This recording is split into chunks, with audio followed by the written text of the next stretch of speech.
Tú me das Listo. la salida. Perfecto. Cristina, muchísimas gracias por la invitación y realmente para mí es un placer estar con ustedes, estar con esta conexión con Cristina, pero además con esta conexión con México. Yo me formé en mi maestría y doctorado, tuve la fortuna de formarme en maestría y doctorado en México, entonces para mí es como estar nuevamente en estos momentos tan extraordinarios que viví. Muchísimas gracias. Y muy disponible para colaborar contigo y con tus estudiantes y con tus colegas en lo que consideren que pueda ser pertinente. Bueno, yo les quiero contar esta tarde algunos resultados muy generales de un proyecto que me parece muy lindo que estamos haciendo. Bueno, ya les voy a ir contando. Entonces, para resumir, poniéndole título, les voy a hablar del conocimiento para la restauración ecológica.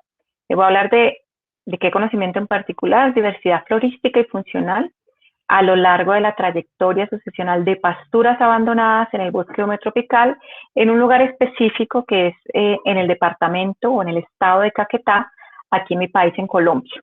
Este trabajo de investigación pues lo realizamos muchas personas, mucho trabajo en campo sobre todo, y tuve la oportunidad de ser invitada por parte del Instituto de Investigaciones Amazónicas SINCHI a participar en lograr que este conocimiento pudiera llegar a ser útil para la restauración ecológica.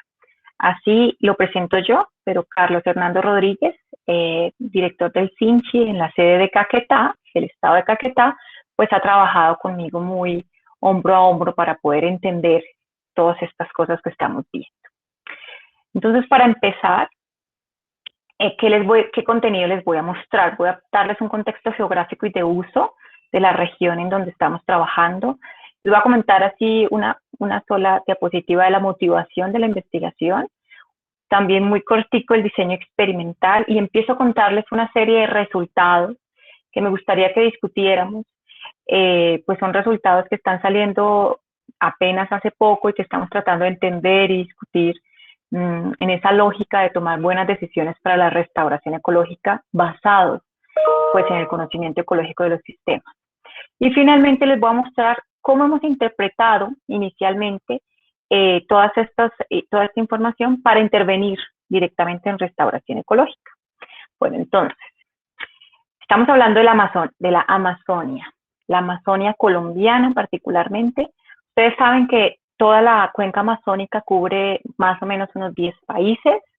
El 6.8% de toda esa gran cuenca amazónica pues está en Colombia, en la parte sur de Colombia, como ustedes pueden ver esa manchita, ya se las muestro. Puntero láser. Espero que ustedes estén viendo bien mi presentación. Bueno, entonces la región sur de Colombia está cubierta por esta mancha amazónica, 6.8% de toda la gran cuenca amazónica. En nuestro país, aproximadamente 10 departamentos están dentro de esa cuenca amazónica, ¿cierto? Los pueden ver acá, Caquetá, Casanare. Yo les voy a hablar de Caquetá particularmente, que es este que les estoy señalando. Y esta parte o este segmento amazónico dentro de nuestro país cubre el 42.3%, ¿cierto? Entonces, un poquito menos de la mitad de Colombia está cubierta por una cobertura de la cuenca amazónica y pues por una serie de ecosistemas muy variados, dadas características de composición, estructura, topográficas. Entonces, en el Caquetá, aquí ustedes ven el gran problema que nos ha llevado a trabajar tanto en el Caquetá, es que tenemos el frente de deforestación. Entonces, nuevamente aquí tenemos toda la parte de la Amazonía, o de la Amazonia, perdón. Esto que ustedes ven rojito, hablamos de las áreas de intervención, de dura intervención, digamos que el rojo significa que son los frentes más activos de transformación del ecosistema, lo amarillito también. Y pues para dar un número más o menos para mediados del 2020, para junio del año pasado, habíamos logrado 75.000 hectáreas de deforestación en la Amazonia. Entonces, realmente tenemos un problema persistente, sobre todo en este frente de deforestación, que ustedes lo pueden ver ahí claramente. Entonces, aquí nuevamente está el estado de Caquetá. Nosotros vamos a hablar de Caquetá. Aquí ya les hago un zoom en Caquetá, aquí tenemos esta mancha. Entonces, hay ciertos motores de transformación muy bien caracterizados, tipificados históricamente.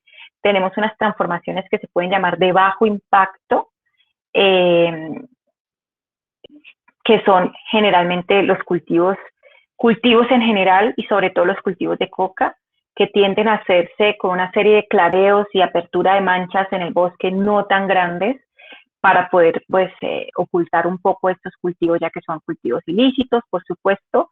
Y esto genera una transformación que llamamos una transformación de bajo impacto, por el impacto que tiene precisamente en las condiciones del suelo y en la cobertura en general. Otra transformación, que es una transformación que ya tenemos evidencia que es de alto impacto por cambiar drásticamente las condiciones del sitio, tiene que ver con la industria alimenticia, principalmente por la producción de proteína animal de ganado. Entonces estamos hablando de pasturas ganaderas. Entonces, por ejemplo, para el 2019, que ya están los números muy claritos, el 62% de la deforestación se concentró en esta zona de la Amazonia, y esta deforestación tuvo mucho que ver con la apertura de sitios ganaderos. Entonces tenemos un uso ganadero que es extensivo, más o menos media cabeza de ganado por hectárea, pastos exóticos, decumbens, tenemos el pasto de cumbex, que es exótico y es muy agresivo, y tenemos una costumbre de nuestros ganaderos histórica y de la forma como hemos tratado el territorio, de tener pasturas limpias, grandes extensiones de pasturas limpias. Entonces, este problema pues ha ocasionado pues estas transformaciones, ¿no? Tenemos una dinámica de uso del suelo que yo les quiero contar, más o menos como ustedes lo ven acá. Antes de contarles estas gráficas, con la letra muy pequeñita, yo sé, vamos a mirar acá. Nosotros hicimos un análisis multitemporal desde más o menos 1985 hasta el 2018, tratando de entender qué era lo que pasaba con los suelos, con los bosques que nosotros teníamos ahí, con los relictos, con los bosques secundarios, sobre todo. Nos damos cuenta que más o menos, si ustedes se dan cuenta la tendencia, más o menos cada 5 años, aquí tenemos bosque que llamamos rastrojo, bosque enrastrojado o enmalezado, es un bosque secundario muy jovencito, ¿cierto? En estas zonas de los indicadores, esto es un NDVI, pero hay momentos, más o menos cada 6, 7 años, donde volvemos a pastos limpios e incluso a suelos desnudos, ¿sí? Entonces ustedes ven acá que se comporta de alguna manera de forma cíclica, y eso tiene que ver con las costumbres de uso que tenemos en este territorio. Entonces, ¿qué hacemos? ¿Qué nos acostumbramos a hacer? Pues, como son suelos amazónicos que no tienen vocación ganadera, tienen un poco tiempo de productividad en pastos. Entonces, ¿qué hacen los ganaderos? Lo que hacemos, pues, es utilizar ese suelo para ganadería, con pastos exóticos. La productividad dura más o menos 6 años, 10 años a lo más.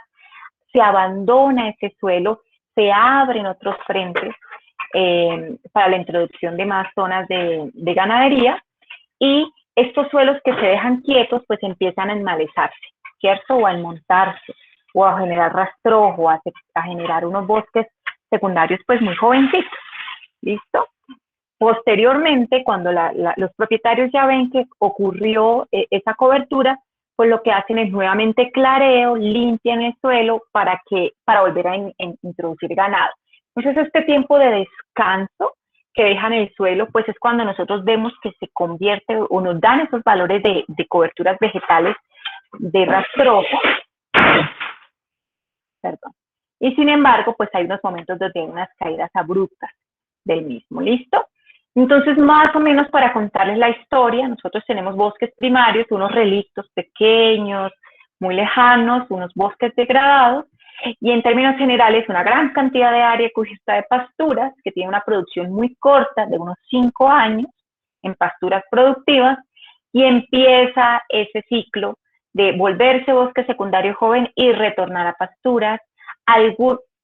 Y muy pocos llegan entonces a seguir el proceso, digamos, esa trayectoria a llegar a ser eventualmente un bosque pues tardío o maduro. Entonces todos se quedan como en este ciclo de unos pocos años de producción de pasturas y un retorno nuevamente, retorno a través de la quema y el clareo, ¿no? Entonces esa es como la ubicación y el uso que nosotros hacemos de esas tierras, para que lo tengamos en cuenta. ¿Qué estamos haciendo?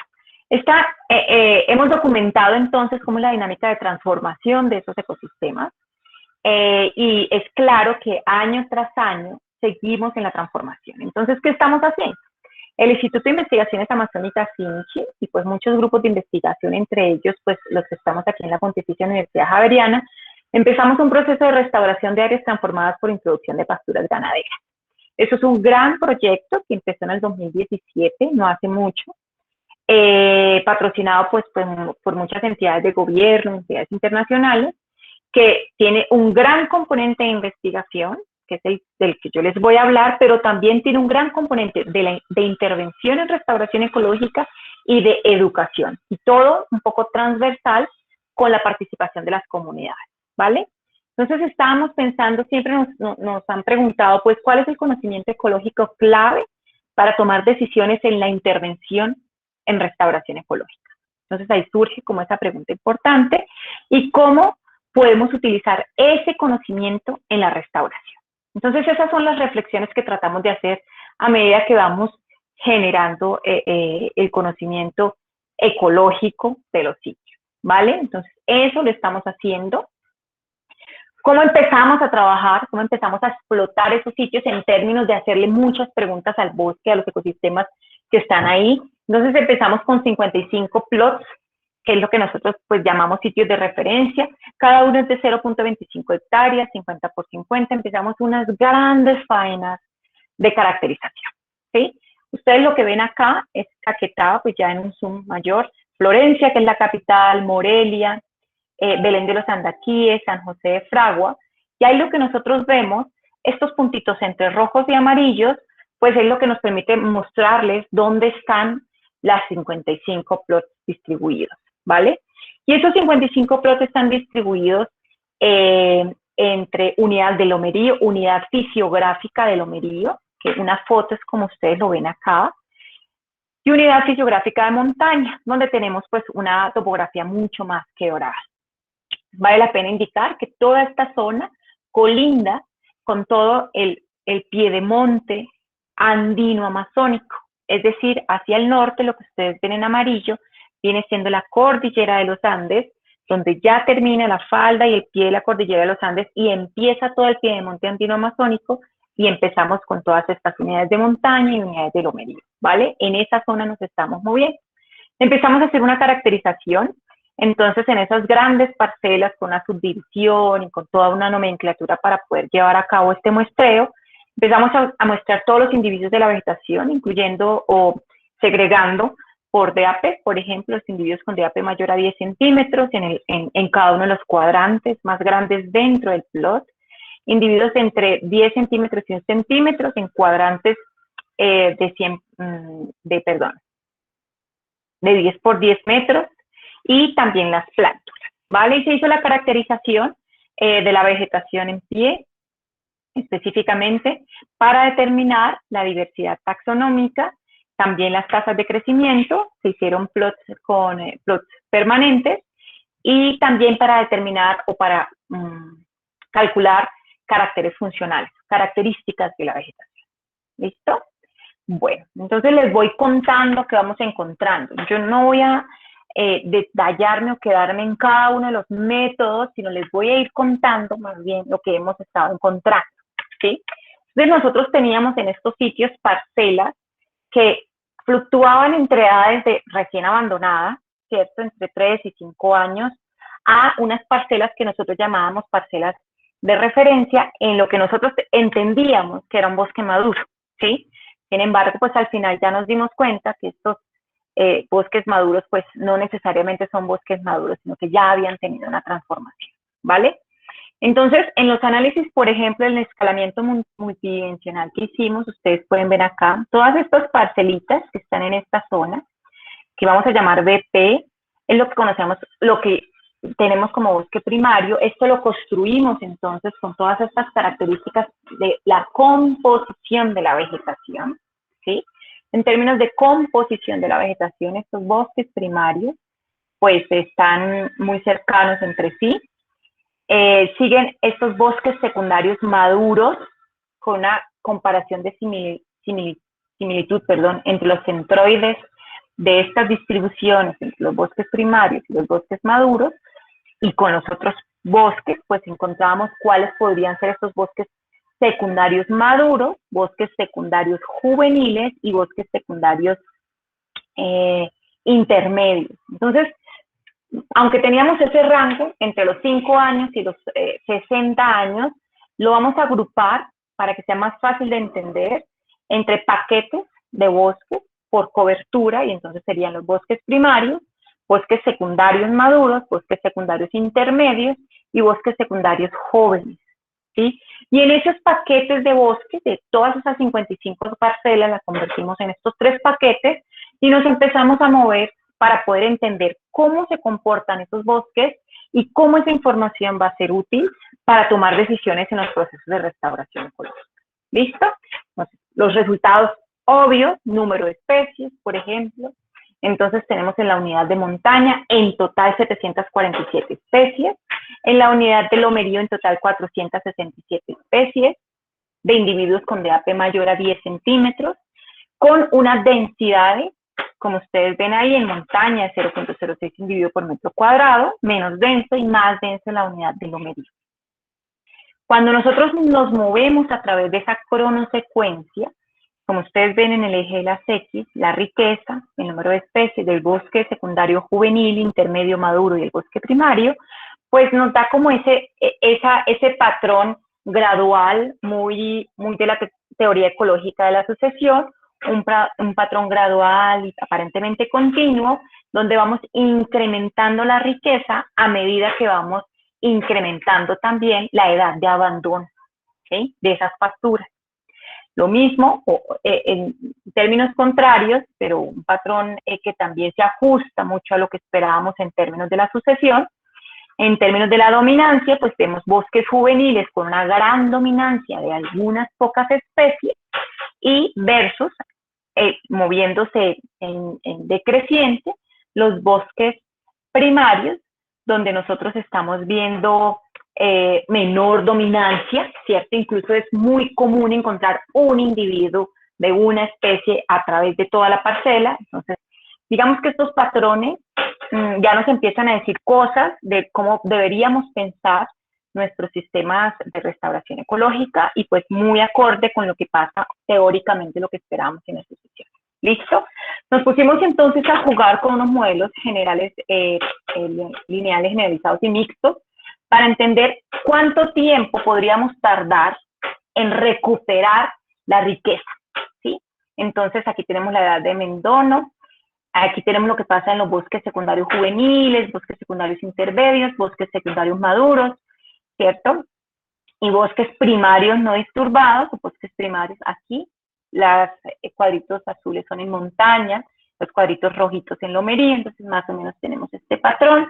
Si nosotros lo transformamos ese patrón en el porcentaje de recuperación de riqueza, ¿cierto? Teniendo como valores de referencia pues las riquezas de los bosques maduros, nos damos cuenta más o menos aquí que en los bosques secundarios intermedios, más o menos lo que tenemos es que hemos logrado entre un 40 y un 60% de recuperación de la riqueza, ¿sí?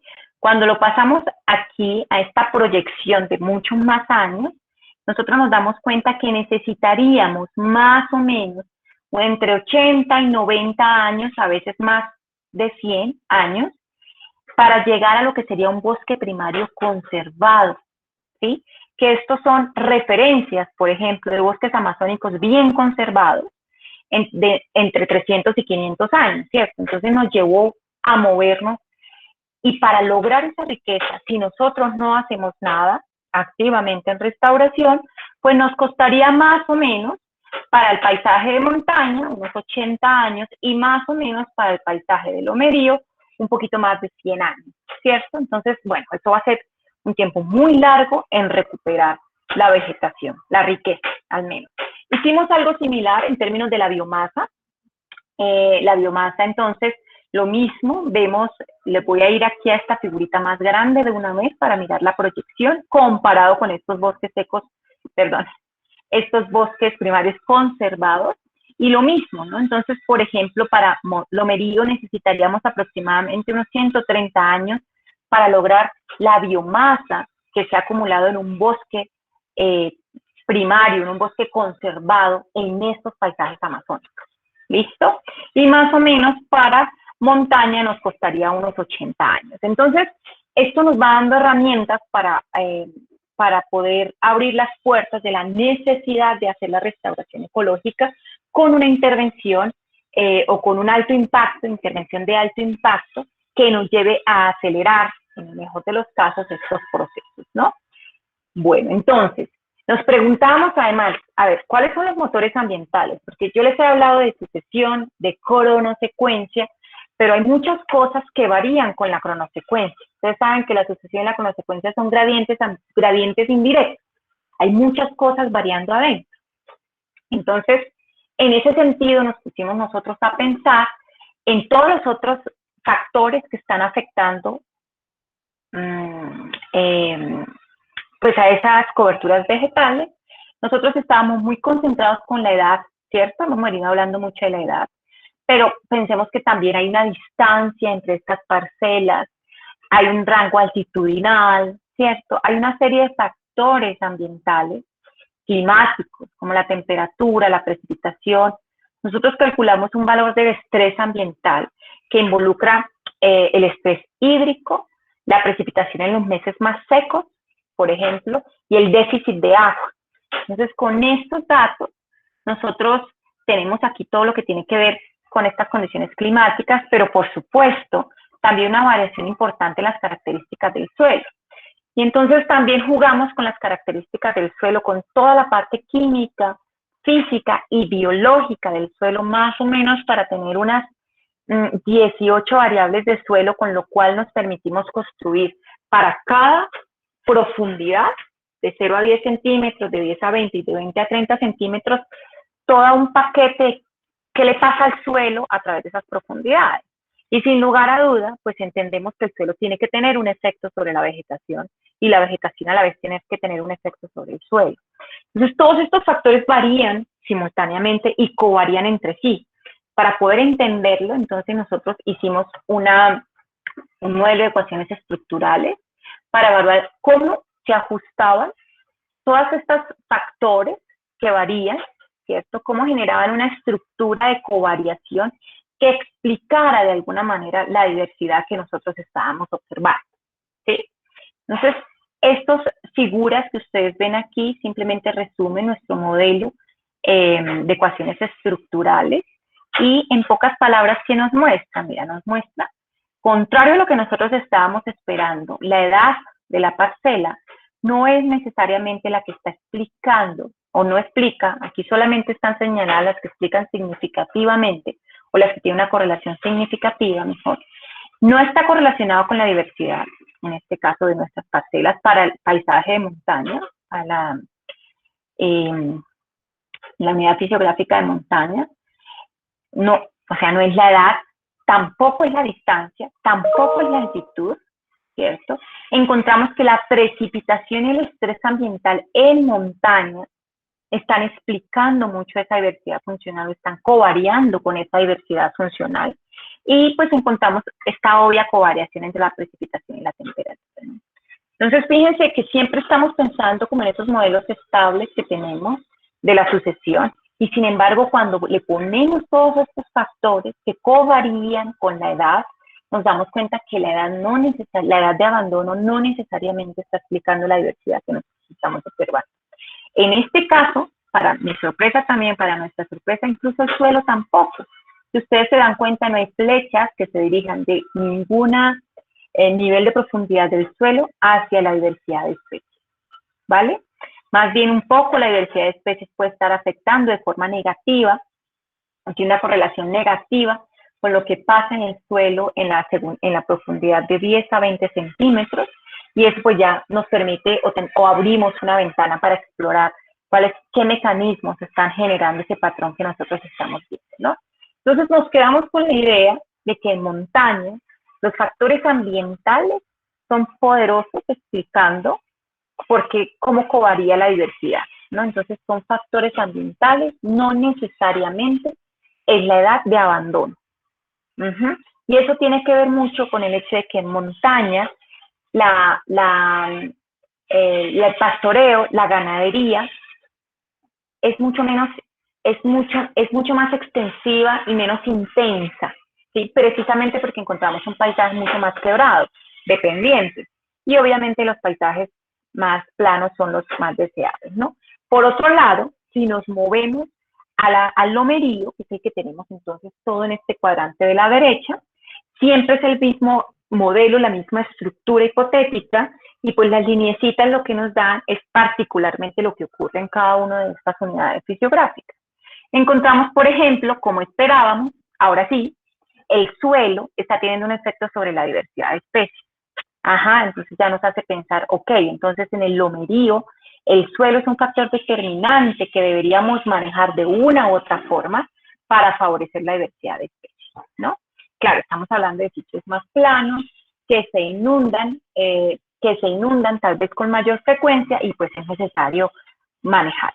No solamente el suelo, también encontramos la temperatura, la precipitación y el estrés ambiental, están explicando también la diversidad de especies, igual que ocurre en montaña, pero aquí le sumamos el suelo.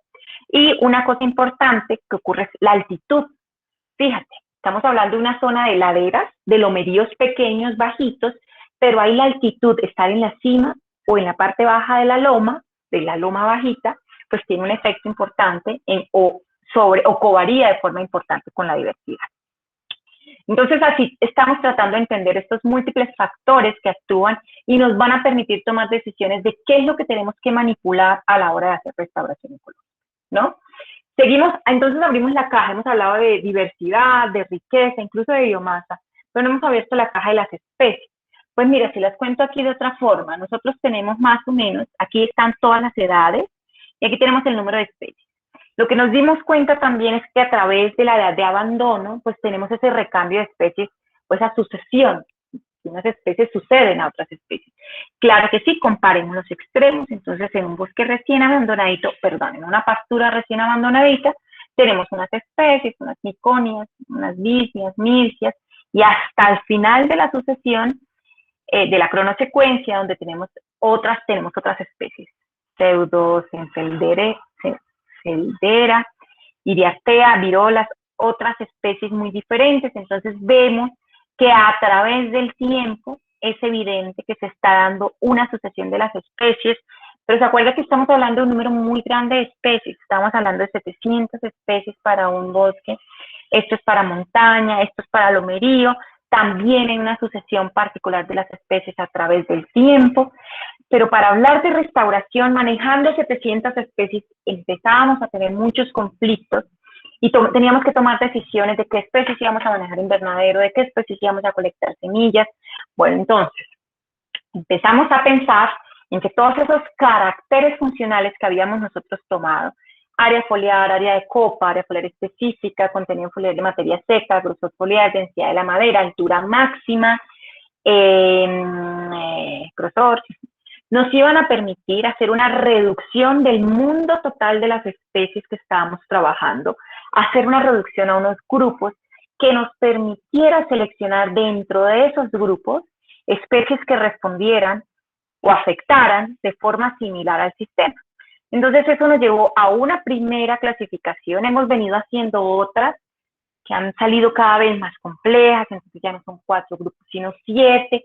Bueno, esto es un juego de todos los datos que nosotros estamos teniendo y en esta primera clasificación nos quedamos con las especies de aptitud pionera, especies de aptitud secundarias tempranas, secundarias tardías y finalmente las palmas, ¿no? Para montaña y para lomerío. Entonces empezamos ya no a trabajar con esas 700 especies, sino a entender de esos grupos cuáles especies están disponibles para poder trabajar con sus semillas, para poder hacer la propagación en el invernadero, ¿sí? Y para poder pensar que eran viables para utilizarlas en procesos de restauración. Entonces, fíjate, y ustedes conocen que en restauración tenemos que hacer simultáneamente muchas cosas. Generamos conocimientos de las especies, pero ya tenemos que empezar a hacer intervención y plantaciones, y la comunidad está esperando poder empezar a hacer estas intervenciones. Entonces, en esa lógica, pues hay que jugar con todas las variables al mismo tiempo. Empezamos a seleccionar estos grupos, ¿cierto? No solamente con estas características, porque nos han repetido y nos han insistido en la ecología de la restauración que tenemos que buscar las interacciones. Entonces empezamos a hacerle otras preguntas a las especies, por ejemplo, ¿cuál es su potencial para proporcionar hábitat y alimento para la fauna? ¿Cierto? Entonces, más allá de sus características foliares y de la forma como responde o afecta las condiciones físicas de su parcela, digamos, estábamos preguntando acerca de cómo tienes tú, planta, especie, la habilidad de proveer hábitat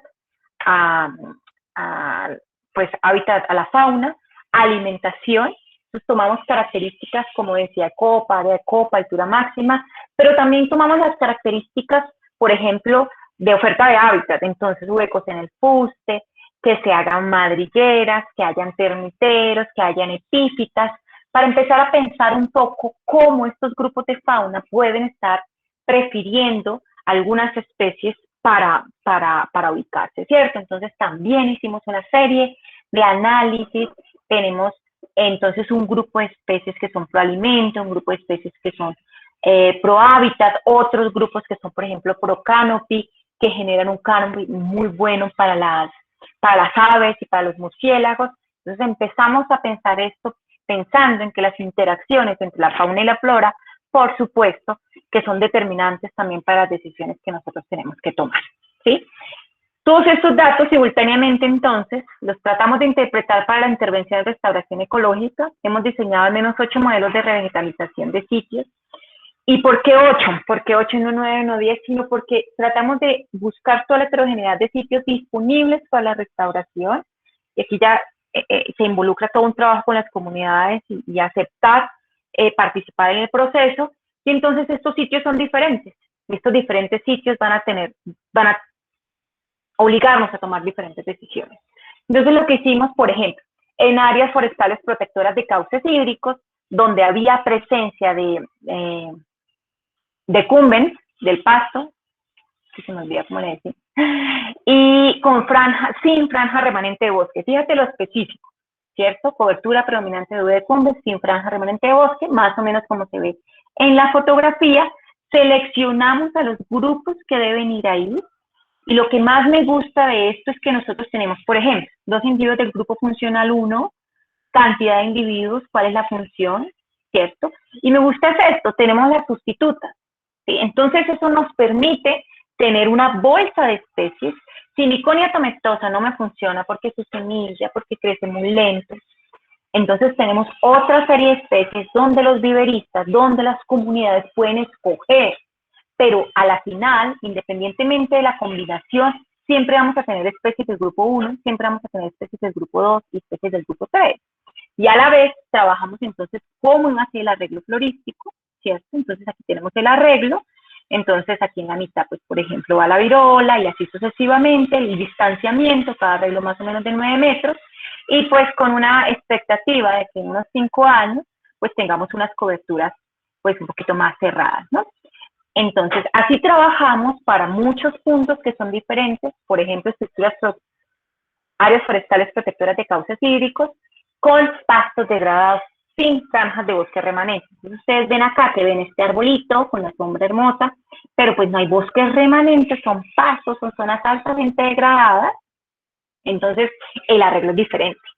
Entonces el arreglo ya es más en franjas, con una serie de diferentes especies, otra vez con sus especies sustitutas, para que los restauradores en campo puedan tomar decisiones y maniobrar dependiendo de la fenología y de otras características de la planta. Y así seguimos trabajando con otros arreglos, por ejemplo, finalmente vegetación secundaria madura degradada. Entonces aquí hacemos enriquecimientos y esos enriquecimientos los hacemos dentro del bosque. Otra vez, si ustedes se dan cuenta, pues aquí ya son grupos funcionales del 3, el 5 y el 4, es decir, especies secundarias, intermedias y tardías, donde ya tenemos aquí unas coberturas y generamos unos diseños para poder repartir estas especies y hacer los enriquecimientos, ¿no? Entonces, igual con las sustitutas, a veces un poquito más genérico, cualquiera de las especies, o aquí palmas, por ejemplo, cualquier otra especie intermedia, Entonces, esta información que nosotros estamos generando nos está permitiendo hacer nuestros arreglos holísticos de una forma un poco más inteligente, por decirlo de alguna manera, pero además nos ayuda a entender qué es el factor determinante en cada sitio. El suelo, las condiciones ambientales, para manipular aquellas que podamos manipular. Entonces, al final, después de todo esto que les he contado, estamos utilizando ese conocimiento que generamos ¿para qué? Para contar con diseños que consideramos que son más resilientes a la variación ambiental, y a la variación natural inherente a la heterogeneidad, que es trabajar en estas escalas de paisaje asociadas al uso del suelo. Tenemos especies que tienen un rango de posibilidades y que pueden afectar o responder a las condiciones ambientales y que pueden funcionar de forma similar. De esta manera, lo que nosotros estamos haciendo es también insertándole a nuestros diseños y a todo nuestro plan de intervención una incertidumbre normal de un ambiente cambiante. ¿Cómo lo pensamos? Lo pensamos que tenemos una serie de especies que son estas especies sustitutas. Si no podemos utilizar las especies inicialmente pensadas, tenemos una serie de especies sustitutas que podrían responder a ciertas condiciones cambiantes, que no fructificó, que no hubo floración, entonces necesitamos las otras especies y realmente esto nos ha dado muchísima más maniobra, incluso con el trabajo con las comunidades, porque ya no estamos hablando de un pool necesitamos esta especie obligatoriamente, le toca a la comunidad aceptarla, sino tenemos esta especie y estas otras 5, 8 que se comportan igual, entonces la negociación con las comunidades resulta ser más amigable, ¿cierto? Porque estamos menos sesgados pues a unas pocas especies. Entonces nos permite trabajar un pool de especies, pero empaquetarlas para poderlas manejar de forma diferente. Entonces son muchos resultados, son a veces más complejos que otros. Les quise dar como un paneo de las cosas que hemos estado pensando. Esto está alimentado con toda otra mucha serie de datos de las semillas y ahorita lo que estamos haciendo es cruzándolo con el éxito en el establecimiento de las especies. Apenas estamos en las primeras fases de monitoreo, bueno, y estamos esperando además que no solamente estos datos nos ayuden a tomar decisiones de cómo diseñar nuestra restauración, sino que además nos permitan eventualmente tomar decisiones de procesos pues más exitosos, ¿cierto? Ya realmente impacto. Este trabajo pues lo estamos haciendo un montón de gente extraordinaria, además, gente de la región que nos ayuda, que están vinculados al Instituto de Investigaciones Amazónicas, pero otra cosa muy bonita también es que con esta gente en la comunidad extraordinaria han trabajado nuestros estudiantes de las universidades, de la Universidad de la Amazonia, de la Pontificia Universidad Javeriana, que se han formado pues interactuando con toda esta comunidad y sentándose con nosotros a interactuar de cómo utilizar la información ecológica que tenemos de los sistemas para poder tomar buenas decisiones de manejo en la restauración. Entonces, creo que en los tiempos que tenemos para podernos escuchar todos, pues esto es lo que les quería contar. Espero haber sido lo suficientemente clara y bueno, yo quisiera escucharlos si queda alguna inquietud, tal vez muchas, que podamos resolver ahora mismo o que podamos eventualmente estar comentando por correo electrónico o como ustedes consideren pertinente. Todas las interpretaciones a este conocimiento que se genera pues son bienvenidas porque pues estamos pensando en sistemas complejos y no es necesariamente tan fácil o así queremos pensarlo nosotros. Cristina, creo que Muchas gracias, Lili. tratando de estar en los tiempos que planeamos. Sí, está muy bien. Yo tengo muchísimas preguntas, pero me voy a controlar. Ok. Por favor, de nuestros asistentes, quien desea preguntar puede utilizar el chat o puede alzar su mano, como lo deseen. Lili, si quieres quitar tu presentación para que vea yo a todos. Sí, señorita. Gracias. Creo que ya.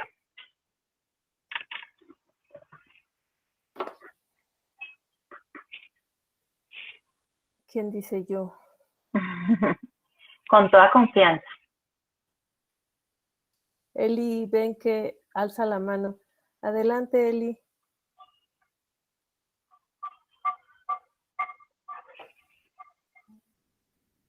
Hola, sí, es que no encontraba el micrófono. Muy interesante, Lilia.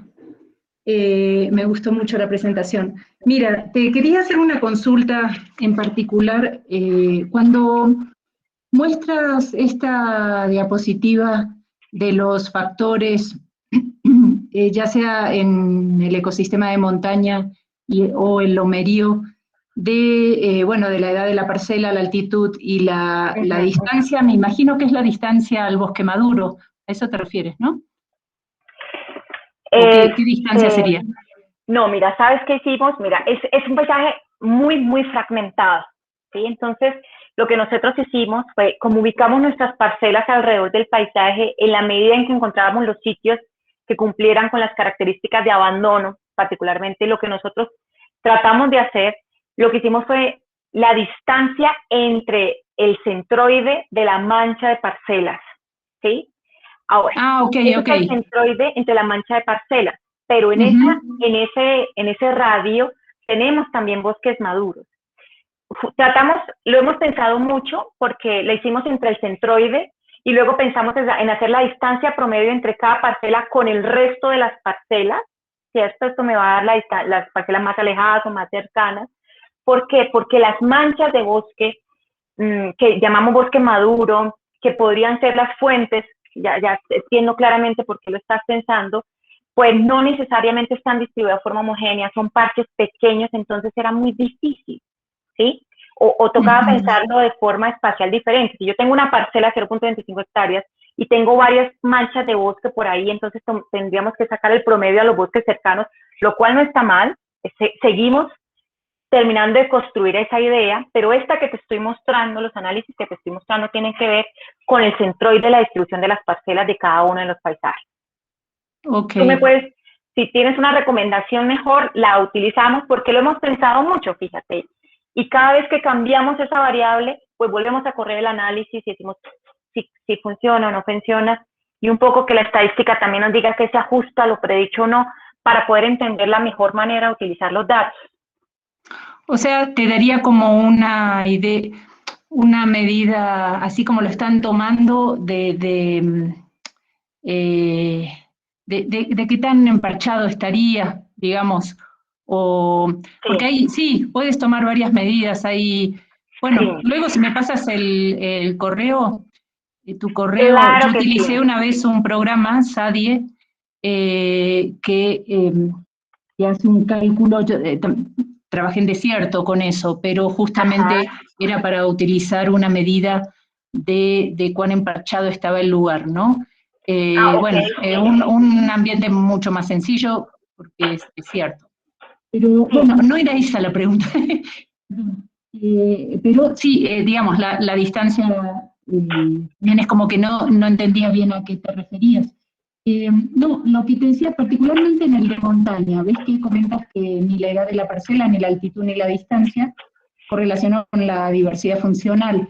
Esa diversidad funcional, ¿sobre qué es? ¿Sobre el bosque, de qué edad, digamos? ¿Estás hablando del bosque maduro? No, del maduro seguramente no. ¿Estás hablando de los otros Mira, para hacer esa diversidad funcional? Sí. Claro, lo maravilloso de hacer ese análisis es que yo utilizo todos los datos, yo tengo ahí todos los bosques, o sea, esto que dice diversidad son todas las parcelas de lomerío, son todas las parcelas de montaña, ¿cierto? Eso que dice distancia son las distancias de todas las parcelas, eso que dice altitud es la altitud de todas las parcelas. Entonces, eso que tú ves ahí es todo el pool de datos. Y esto es una serie de iteraciones múltiples que hace para poderme decir si covaría o no covaría. En este caso no covaría con la edad, como tú lo recuerdas, la distancia y la altitud, ¿sí? Pero no es con la diversidad de una parcela en particular o una diversidad promedio, no, es lo que hay en cada una de las parcelas, ¿sí? Ok. Eso, bueno, es que tienes dos ambientes, el de montaña tan diferente al de lomería y digamos, por la estructura de abajo, ¿no? Digamos, lo que tienes del suelo hacia abajo del suelo. Bueno, quedemos en contacto. Luego te voy a enviar algo que por ahí me gustaría charlar contigo. Claro, Un mira, artículo parecido que comparo cosas así, pero en desierto. perfecto, Y perfecto. tiene que ver con la acumulación de agua que puedes tener también por debajo, ¿no? Siempre en zonas altas, así que si tienes como estos que los gringos dicen bedrock, como la roca un poco más aflorando, La roca madre. la acumulación de agua no es lo mismo que lo que puedas tener en un Claro. lomerío. Pero bueno, nada, esas dudas tenía. Me gustó Ahí mucho. te dejo mi correo y pues cualquier discusión. Todo esto está en análisis. Todo esto sigo analizándolo, todos los días sigo analizando. Estos datos salen hace muy poco. El proyecto grande empezó el 2017 y pues se va produciendo cosita y cosita. Muchísimas gracias. No, gracias a ti. Gracias. Flavio Márquez pregunta en el chat, con estas estrategias para la recuperación de la riqueza, ¿esperan que los diferentes ensambles de la comunidad se logren en menor tiempo o que esto vaya a la par con la llegada de especies vegetales? Muchas gracias por la pregunta, Flavio. Mira, lo que nosotros hacemos cuando ponemos estos arreglos, nosotros hacemos un ensamble, ¿verdad? Decimos, va usted con usted y a cierta distancia en términos de las especies. Entonces hacemos un ensamble inicial, que con esto pasamos, supón tú, de diversidad 0 a diversidad 9 especies, ¿cierto? De la siembra entre ayer y hoy. Pero obviamente lo que nosotros tenemos que hacer a través del tiempo y las decisiones que se tomaron para hacer el ensamble inicial que nosotros hicimos, es que esto me ayude a dinamizar la llegada de otras especies, ¿sí? La llegada de las otras especies tiene que ocurrir. Por eso le preguntamos a las especies que sembramos.